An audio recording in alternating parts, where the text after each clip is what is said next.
안녕하십니까. 자유영혼 논객 인사드립니다. 김용빈님의 메갈과 일베는 정말 같을까요? 라는 영상을 보게 되었습니다.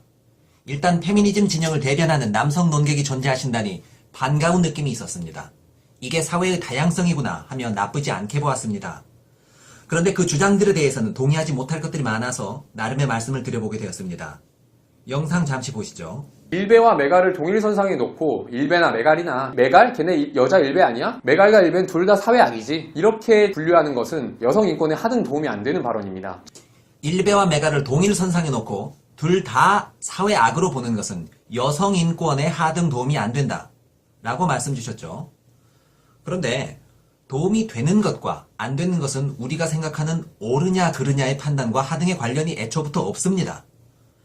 우리가 옳다고 생각했으나 여성 인권에는 도움이 안 될 수도 있고 여성 인권에 유리하다고 해서 그것이 옳다는 증거라고 볼 수도 없고, 즉 우리가 생각하는 보편적인 옳고 그름의 잣대를 여성 인권 기준에서 유리하냐 마냐로 결정지을 수가 없다는 얘기죠. 그러나 여성 인권에 설사 도움이 안 됐더라도 사회 악적인 측면이 엿보인다면 적절히 재단할 수 있도록 하는 것이 옳을 수 있겠죠. 개인적으로는 일베와 메갈을 둘 다 사회 악으로 보는 것은 여성 인권에 하등 도움이 안 된다는 김영빈 씨의 말씀이 맞다고 봅니다. 동시에 남성 인권에도 하등 도움이 안 되는 거 마찬가지고요. 그렇지만 정상적인 사회의 질서를 위해서는 충분히 도움이 될 수 있는 시각이다. 저는 이렇게 정리하고 있습니다. 또 제가 반박하고 싶었던 핵심적인 부분 소개하겠습니다. 영상 잠시 보시죠. 우리가 보통 일베와 메갈 이 두 개를 동일시하는 경향이 있는데 그 기저에 깔린 방향성 자체가 매우 다릅니다. 미러링의 전략인데요. 남성들이 쓰는 여성 편견적인 언어를 반대로 성별만 뒤집어서 되갚아주는 형태예요. 거기서 여성 혐오적인 것들을 되짚어보고, 저도 미러링을 통해서 깨어난 부분이 많아요. 평생 모르고 살만한 그런 성차별적인 인식이 메갈리아의 미러링을 통해서 많이 되짚어보게 되는 그런 계기가 됐었거든요. 그래서 우리가 메갈을 무조건 나쁜 것으로 규정하기보다는 그들이 어떻게 탄생했고 그 맥락을 좀 살펴본 후에 그들이 지금 어떤 방향성과 지향점을 가지고 있는지 이런 것들을 좀 더 면밀히 살펴보면 폭력성을 조금 이해할 수 있습니다. 자, 김영빈 씨의 말씀을 요약해보자면 메갈과 일베는 같지 않은데 그 이유는 일베는 혐오 그 자체를 추구하는 집단이다. 그러나 메갈은 일베의 혐오주의를 비판하면서 그것을 미러링하느라 혐오의 발언을 썼던 것뿐이지 실제로 혐오를 목표로 하지 않는 집단이다. 메갈에서 행해지는 공격 행위도 분명 존재하는 것 인정하지만 그것은 성별만 반대로 뒤집어서 되갚아주자는 형태이니까 전혀 문제가 되지 않는다 정도 되겠네요. 그러나 악을 미러링하는 주체는 어디까지나 자기는 악이 아니면서 악을 비판하는 입장이어야 되겠죠. 정해진 장소에서만 허용된 일종의 퍼포먼스 역할극 같은 그런 식의 의미로서 미러링이 의미를 가지는 것입니다. 그런데 현 시점 메갈리언들은 어떤가요? 이젠 정해진 컨셉이나 공간이나 장소니 하는 것 없이 만물의 남혐 컨셉을 경계 없이 적용하고 있어요. 이수역 남혐 사건 등에서 보이는 행동 양식들만 보더라도 내가 일베라는 사회학의 행동을 미러링해서 보여줄게, 그들의 행동 양식이 얼마나 어이없는지 한번 느껴봐 라는 차원에서 막 나갔던 게 아니잖아요. 이수역 난동 사건의 주인공들은 메갈의 무척 소수 일원일 뿐이니 이분들의 사례를 두고 메갈 전체를 논할 수 없다고 하실 수 있겠고 정당한 말씀입니다. 그런 리얼 혐오 분자들이 등장했을 때 워마드와 메갈은 그들을 감싸기에 바빴죠. 취하는 스탠스가 달랐다면 감싸긴 하더라도 선을 긋는 과정도 필요하지 않았었을까요? 그런 과정이 없었던 걸 보면 그 소수와 메갈 전체의 스탠스가 사실상 다를 바 없었던 게 아닐까요?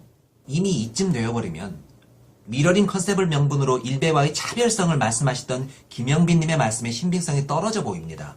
너무 심하게 당해서 억울했던 누군가의 순간적인 감정 표출은 설사 그 정도가 과했더라도 사람들은 보통 따뜻하게 이해해줍니다. 저도 그래서 메갈이 막 나왔을 때 그들이 설사 극단적인 혐오 분출을 쏟아내고 있더라도 이해의 심정을 보냈었죠. 일베들이 오죽했으면, 소란의 애들이 오죽했으면 여린 여자분들이 험악한 일베를 다 흉내내면서 저러겠냐, 서러웠던 한을 또 저렇게 분출하는구나 라고 이해해줬었죠. 그러나 이해를 해줄 수 있는 선은 어디까지나 그게 순간적인 감정 표출에 불과했을 때까지만이지, 순간적이지도 않고 수년간 지속적으로 그리고 더욱 그 강도를 발전시켜 나가며 혐오 끝판왕을 향해 가고 있는 시점에서라면은 일베 같은 혐오 집단에 대해 비판하겠다는 취지로 등장해놓고 본인들은 그 이상의 혐오 집단으로 변질되어 버린 부분, 이거 안 이상합니까? 나를 향한 혐오는 나쁜 혐오니까 처단해야 마땅하고 내가 만들어내는 혐오는 피해자의 정당한 혐오니까 문제가 없다. 혐오는 그 자체로서 사회 악인 것이지 혐오의 방향이 어디냐에 따라 어떤 건 정당하고 어떤 건 정당하지 않고 한 게 아닙니다. 이젠 페미니즘 스스로가, 페미니스트 진영 스스로가 혐오의 주체가 되어버린 이상 과거 피해자 입장에서 정당하게 반발했던 적이 있었다는 그 사실만으로 지금 행하고 있는 혐오 행위들이 모두 용서되지는 않는다고 생각합니다. 김영빈님이 페미니스트들을 대변하는 것에 결코 반대하지 않습니다. 그럴 사람이 어딘가엔 필요해요.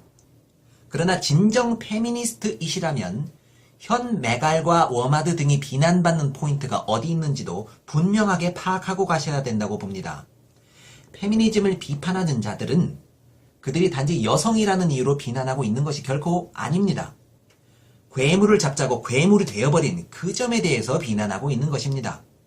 페미니즘이 건전하게 자리 잡으려면 혐오 지향의 현 조류가 비판받고 그 부분에 제동이 걸려야 한다고 봅니다. 김영빈 씨가 정말로 페미니즘 진영을 위하는 분이시라면 변질되어가는 페미니즘 진영의 극단성을 지적해드리는 것이 스스로의 진영에 도움이 되리라 생각합니다. 응원하겠습니다. 승승장구하십시오. 감사합니다.